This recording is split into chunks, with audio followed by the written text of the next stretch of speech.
এই টাকা হিসেবে দেশের মানুষ লড়াই করবে না। বাংলাদেশের মানুষের রক্ত চুষে টাকা আপনারা লুণ্ঠন করছেন, এই টাকার হিসাব দিতে হবে না, অবশ্য গলায় গন্ডায় দিতে হবে। আর এর বিরুদ্ধে যদি প্রতিবাদ করেন তাহলে জেল, যাবজ্জীবন জেল, মামলা, হামলা। প্রতিবাদের একমাত্র আস্থার জায়গা হল জিয়া পরিবার, বিএনপি, দেশনেত্রী বেগম খালেদা জিয়া। এই কারণে বারবার এই জিয়া পরিবার বিএনপি টার্গেট করা হয়েছে, বিএনপিকে নিশ্চিহ্ন করবার জন্য, বিএনপিকে ধ্বংস করবার জন্য, বিএনপিকে দেশের মাটি থেকে মুছে ফেলবার জন্য, জিয়া রহমানের নামকে মুছে ফেলবার জন্য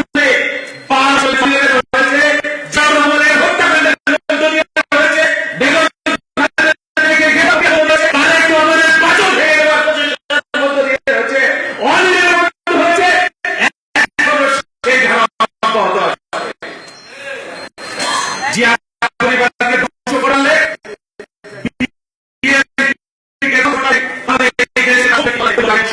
তারা সম্পূর্ণ করে রেখেছে। প্রিয় বন্ধুরা, বেগম খালেদা জিয়া আস্থার ঠিকানা, বেগম খালেদা জিয়া দেশের দেশপ্রেমিক জাতীয়তাবাদী ভালোবাসে যারা, বেগম খালেদা জিয়াকে গ্রেফতার করলে তার পরিণতি ভালো হবে না। আমরা প্রতিবাদের জাতি, আমরা বিজয়ী জাতি, সবর বিজয়ী শাখা মুশাখা পৃথিবীর সূর্য সেন শমশের জাতি। আমাদের পূর্বপুরুষ জিয়াউর রহমান আমাদেরকে আদর্শ দিয়ে গেছেন। আমরা পরাজয় শিখিনি, আমরা পরাজিত হব না। ইনশাআল্লাহ সুদিন সামনে আমাদের বিজয়, দেশপ্রেমী মানুষের বিজয়, জাতীয়তাবাদের বিজয় সুনিশ্চিত। বন্ধুরা, আমরা সমালোচনা করলে নেতাকে দেবতা বানিয়েছেন, কিন্তু আল্লাহর নবী, আল্লাহর রাসূলকে কটূক্তি করলে কোনো সাজা নাই। কিন্তু জাতির পিতার সমালোচনা করলে যদি তারা মনে করেন তার কোন অপমান হয়েছে, যাবজ্জীবন কারাদণ্ড। কথা বলবার পরিবেশ নাই।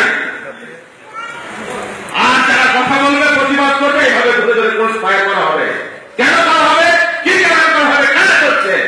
প্রিয় বন্ধুরা, যারা আমাদের এই প্রিয় মাতৃভূমিকে ব্যর্থ কার্যকর করবার জন্য ষড়যন্ত্রের জাল বিছিয়েছে, যারা ওই পল্টনের তথ্যনায় পিটিয়ে পিটিয়ে মানুষ হত্যা করে ক্ষত বিক্ষত লাশের উপরে আদি উল্লাসে উল্লাস করে দিল, যারা ওই পিলখানায় আমাদের দেশপ্রেমিক সেনাবাহিনীকে হত্যা করে বাংলাদেশকে প্রতিরক্ষায় একটা ব্যর্থ রাষ্ট্রে পরিণত করবার চেষ্টা করেছিল, যারা ফারাক্কায় বাদ দিয়ে আমাদের দেশের বিস্তীর্ণ অঞ্চলকে বালুভূমিতে, মরুভূমিতে পরিণত করার জন্য সমস্ত আয়োজন সম্পন্ন করেছে, যারা যারা আবার এই ঘরে ঘরে আকাশ সংস্কৃতির নামে এই বিদেশি সংস্কৃতি এবং সিনেমা নিয়ে আমাদের নারী সমাজ, আমাদের বন্ধুদের মধ্যে, আমাদের গৃহের মানুষের মধ্যে হিংসা বিদ্বেষের বীজ বাষ্প ছড়িয়ে দিয়েছে, যারা গ্রামের বিদেশ নদীতে জীবন্ত নদীতে বাদ দিয়ে ভারতের আকল চাকা ট্রাক উঠিয়ে দিয়েছে, তারাই আজকে বাংলাদেশকে একটি পরাধীন রাষ্ট্রে পরিণত করবার জন্য,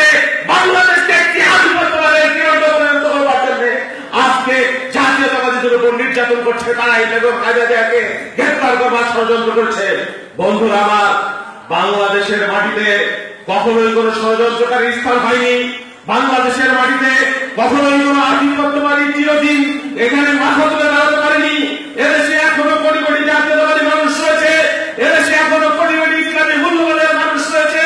এদেশের মানুষ বারবার স্বাধীনতা পেয়েছে, ব্রিটিশদের বিরুদ্ধে সংগ্রাম করেছে, পাকিস্তানের বিরুদ্ধে, পিন্ডির বিরুদ্ধে সংগ্রাম করেছে, এবার সংগ্রাম দিল্লির বিরুদ্ধে, এবার সংগ্রাম দাসত্বের বিরুদ্ধে।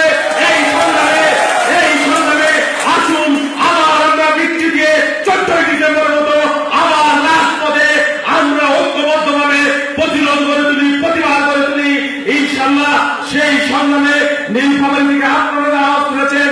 আমরা সারা দেশে এখন সফর করছি, আমাদের নেত্রী নির্দেশে সারা দেশে সংগঠনকে শক্তিশালী করবার জন্য চেষ্টা হচ্ছে। যেখানেই গেছি মানুষের মধ্যে এক অদ্ভুত ক্রোধ, মানুষের মধ্যে এক আকাঙ্ক্ষা দেখেছি। ইনশাআল্লাহ এই আকাঙ্ক্ষা কখনো ব্যর্থ হবে না। এই আকাঙ্ক্ষা, এই জুলুমের নিশ্চয়ই বিচার হবে। এদেশের জাতীয়তাবাদীরা আবার ক্ষমতায় আসবে, দেশ নেত্রী বেগম খালেদা জিয়া আবার প্রধানমন্ত্রী হবেন। আমরা সকল হত্যাকাণ্ডের বিচার করব, সমস্ত দুর্নীতি, লুটপাট, লুণ্ঠনের বিচার হবে। বাংলাদেশের মাটিতে হবে। বাংলাদেশে কোনো প্রভু শাসন চলবে না। বাংলাদেশের আধিপত্যের শাসন দীর্ঘদিন স্থায়ী হতে পারে না, পারবে না, পারবে না। আপনাদের সকলকে সেই প্রত্যয় ব্যক্ত করে আগামী দিনের লড়াই সংগ্রামের আহ্বান জানিয়ে আমি আমার বক্তব্য শেষ করছি। আল্লাহ হাফেজ। দেশ নেত্রী বেগম খালেদা জিয়া জিন্দাবাদ। শহীদ প্রেসিডেন্ট জিয়াউর রহমান অমর। আমাদের দেশের দিনের অবসম্বাদিত রাষ্ট্রনায়ক তারেক রহমান জিন্দাবাদ, জিন্দাবাদ। আসসালামু আলাইকুম, আসসালামু আলাইকুম। আপনারা সবাই ভালো থাকবেন। ধন্যবাদ আমাদের প্রধান